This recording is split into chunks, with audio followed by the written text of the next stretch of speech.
makita niyo naman po ako, at kung napanood niyo rin yung mga ginawa ko before, parang hindi niyo ever makikita sa akin at sa pagkatao ko na gagawa po ako ng ganitong klaseng project. So kapag napanood niyo po to, malay niyo po, mapansin niyo po ako na kaya ko din pala. And nung time po na in-offer po sa akin to ni Direk, tinawagan niya, kasi random actually, yung huling pag-isama po namin ni Direk Albert is nung probinsyano ko, so matagal-tagal na. Tapos one day, tinawagan niya ako, nasa mall po ako noon. Tapos hindi ko alam, nasa same mall kami. Nung tinawagan niya po ako sa dalawa ni Direk Zaino. Tapos sabi niya sa akin, may gagawin akong film, malaking film, ganyan. And gusto ko ikaw yung maging bida and all. Tapos sinabi niya sa akin yung storyline. Ang una ko pong naramdaman yung time na yun is hindi ko makakalimutan. Parang ko nag-skip yung heartbeat ko eh. Ganun yung kinabahan ako. And ako, kilala ko po yung sarili ko. Once na kinabahan ako at natakot ako, the more na feeling ko hindi ko kaya, mas gagawin ko siya. Kasi gusto ko palagi yung nagda-doubt sa akin yung mga tao. Yung parang nakikita nila ako, hindi na kaya yan. Kaya ba yan? So the more na mapifeel ko na hindi makikita ng mga tao na kaya ko siyang gawin, mas gagawin ko siya. Matigas po yung ulo ko eh, and gagawin ko po yung paglaban yung ganun sa sarili ko, na parang hindi ko to kaya, pero gagawin ko kasi malay natin pag-work, and gusto ko po talaga lagi pinaprove yung sarili ko, lalo na sa mga bagay na akala ng mga tao hindi ko po kayang gawin. Kaya tinatanggap ko palagi yung mga project na nakita nyo naman po na parang hindi ko siya kayang gawin, pero so far, napupull off ko naman po at hanggang ngayon, nabibigyan po tayo ng project. So, thankful po ako. Tapos, katrabaho ko po si Lucero, na sobrang laking bagay po sa akin. Anak po na natulong niya sa akin sa pelikula na to. Pagkasama po kami sa Lumud ka sa Lupa, so, swerte ko. Yan po, sobrang blessed ko na binigay po sa akin to, lalo na Direk Albert, Infinite Productions, as in Happy Infinite Productions, ng Viva. Kinonvince ko po ng malala ang Viva, si Boss Vic, tinawagan ko, Boss, I wanna do this, please, allow me. Agad-agad, in 5 minutes, he said yes. Kasi hindi naman, at sobrang po ako thankful. Lagi ko po sinasabi na thankful po ako na dinistribute po ng Viva itong pelikula namin. Sobrang saya ko po. Thank you. Panoorin niyo po, please. As in, please. Thank you, Rana. Actually, nung pinresento sa amin ni Direk Albert, he had a list of candidates.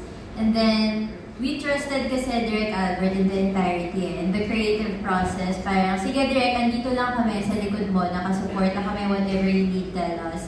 And whatever your vision is, we will help you make that into a beautiful output. And then, at first, he mentioned several artistas. And then sa dulo, sabi niya, Sir Anthony, Mariel, si Ren Escanio yung kunin natin. So sabi namin, at that time kasi, Ren, sorry, hindi ko namin nakikita yung iba mong projects.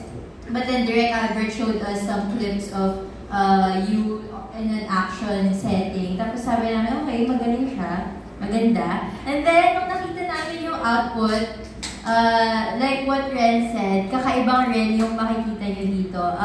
She pushed herself to her limits and nagbunga yun into a very beautiful film. Ang galing umiyak, ang galing bumarel, ang galing ng lahat. So, thank you Direk for that. Thank you to the cast, to Ren and everyone. Thank you. Si Ren kasi, nung nakasama ko sa probinsyano, nakita ko na yung kanyang lalim, kung ano yung kaya niyang gawin. Tapos gustong-gusto ko rin yung gano'ng expressive yung mata niya. Kasi importante sa akin as a director na dapat nakikita mo na kagad sa mata kung ano yung gusto mong sabihin, emosyon. Yun yung sabi ko nga sisikat to si Ren sa Japan eh. Parang anime yung mata eh. Magaling talaga kasi si Ren. And yung friendship na nabuo sa amin, kasi syempre sa akin, tingin ko malaking project to eh. So, magagawa ko lang siya ng tama kung nagtitiwala ako sa lead star. Sa probinsyano pa lang, alam na rin yan, lagi kami nag-uusap, Ren, ito dapat yung gawin mo. Ito pa, pwede mo pa siyang i-push. Para kasi siyang sponge, ina-absorb niya lahat ng sinasabi ko. So sabi ko, subukan naman natin yung hard action. Although action din naman siya sa probinsyano, pero hindi ganun ka push. So, ayun. Parang hindi naman ako nagkamali, tingin ko. You'll be the judge. Mapapanood nyo naman. Si Ren talaga si Karma. Hindi, si Angel Salgado. Thank you. Ay, grabe po. Saka reaction mo na rin sa mga sinabi nila about you.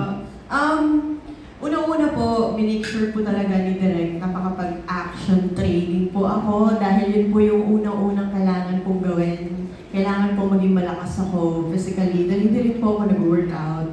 Kita niyo naman po siguro, hindi po ako physically fit. So, ang haba nung naging process nung preparation, nag-gun firing. So, first time ko rin po makahawak ng baril na takot ako ng time na yun kasi diba magkakasama kami nila sila, gun firing kami. And ang weird na unang gunshot ko pa lang tinamaan ko yung sa gitnang part mismo nung bullseye eh. So, parang sabi ko, I think para sa akin to.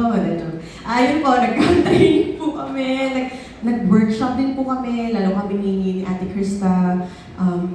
Halos araw-araw sa umaga magti-training kami, sa gabi mag-acting workshop kami. Tapos, yun, ang haba po ng ilang weeks kami nag-workshop. And of course, lagi ko po kasama sa process ko is manood ng mga pelikula dahil hindi naman po tayo maubusan ng matututunan doon. And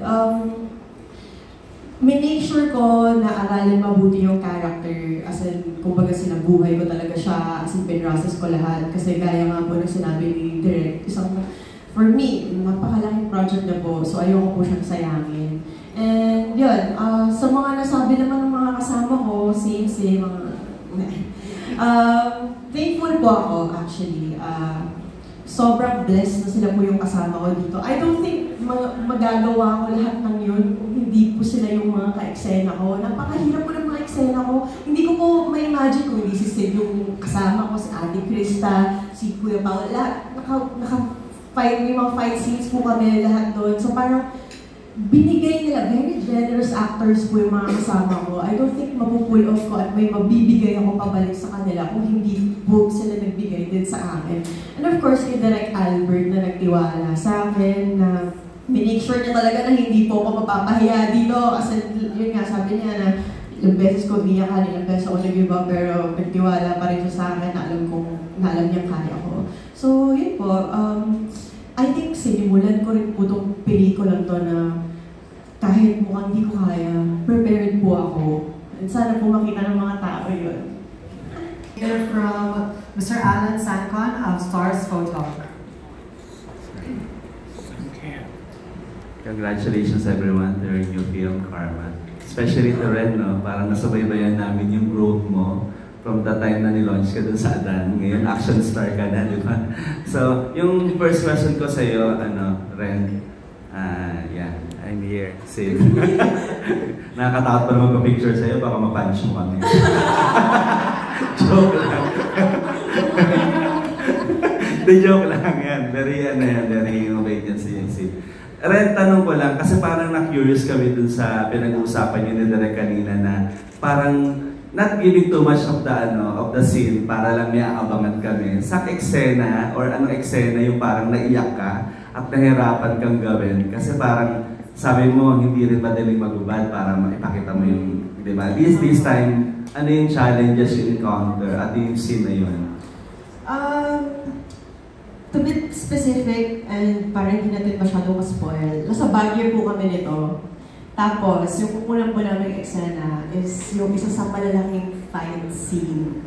Kaming dalawa ni Ate Krista with Sir Roy.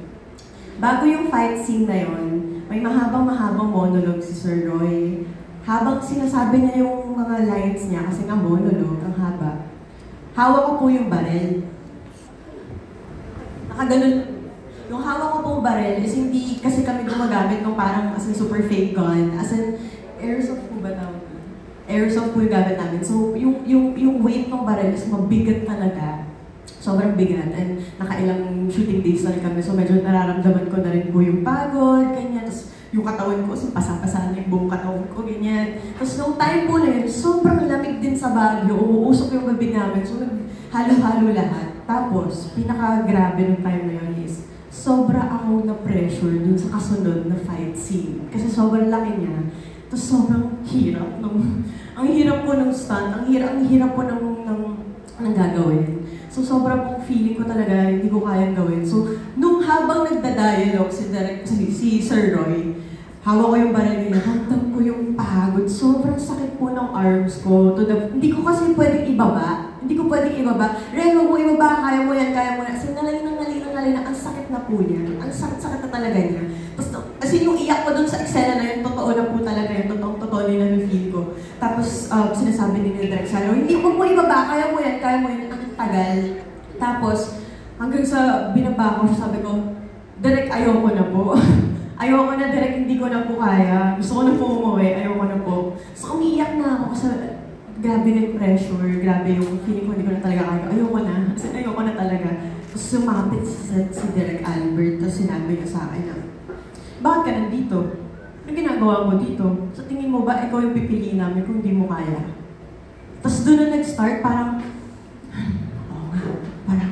bakit nga ba? Parang ano, ganda-gandahan na lang ba ako forever? Pa-tweetams, pa-sexy na lang ba ako forever? Kaya ko to, parang gano'n. Tapos, after nung nangyari na yun, hindi ko na alam, magic. Parang, sobrang magical nung sinabi ni Direk na parang hindi mo kaya, ba't ka nandito?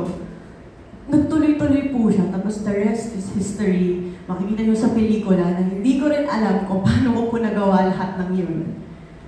Dahil hindi lang, sa simple fact na hindi po ako nag-give up, dun sa pinaka-edge na ayoko na. Yun yung pinaka-magic dun, ayoko na, pero hindi pa rin ako nag-give up. Yun.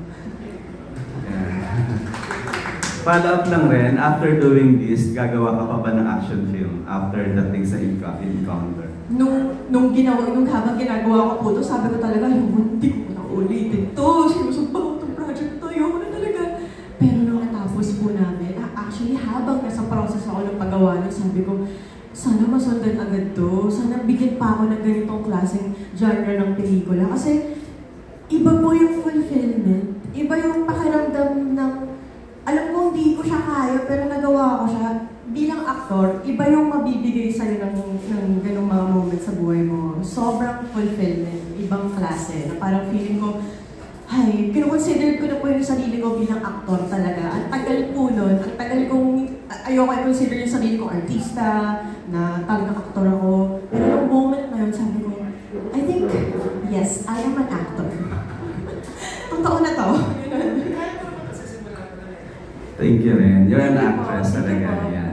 Tanong ko lang, follow up na lang rin kay Krista, kasi this is your first film na action, di ba?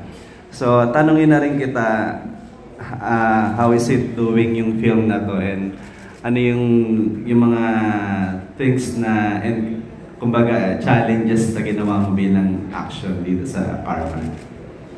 Like nga po nung sinabi ko, sobrang dream ko talaga magkaroon ng action film, like Angelina Jolie nga, yung mga ganyang eksena.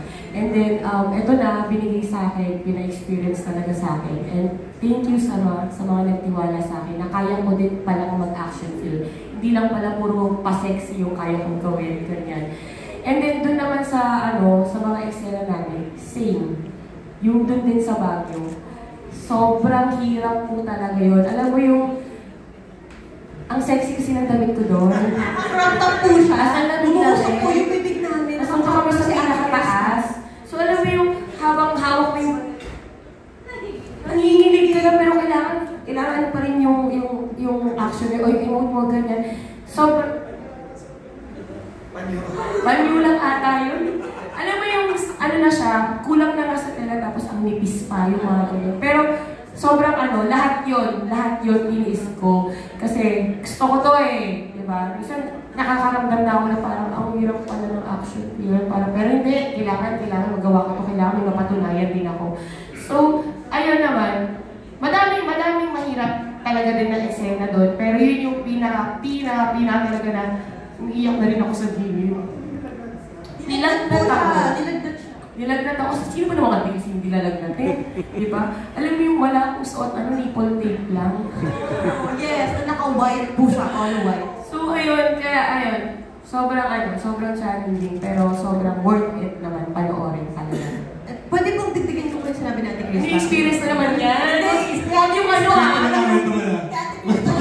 Chismis ko, I swear to God, si Ate Krista, sobrang revelation po sa pelikulang to. Sinabi din ni Direk, nagulat kami lahat na gano'n yung naging performance niya. Kasi nagulat ako, my. And isa sa mga dahilan kung bakit na-challenge din ako is sobrang ginalingan ko ni Ate Krista, ang dami po namin fight scenes. So sana abangan niyo. Medyo kinakabahan ako sa sasabihin mo eh. Abang ako eh. Ang haba ng patience kasi ni Krista talaga. Okay, thank you very much. Congratulations. Thank you po. Thank you, Thank Nini. you, Sir Alan. Now,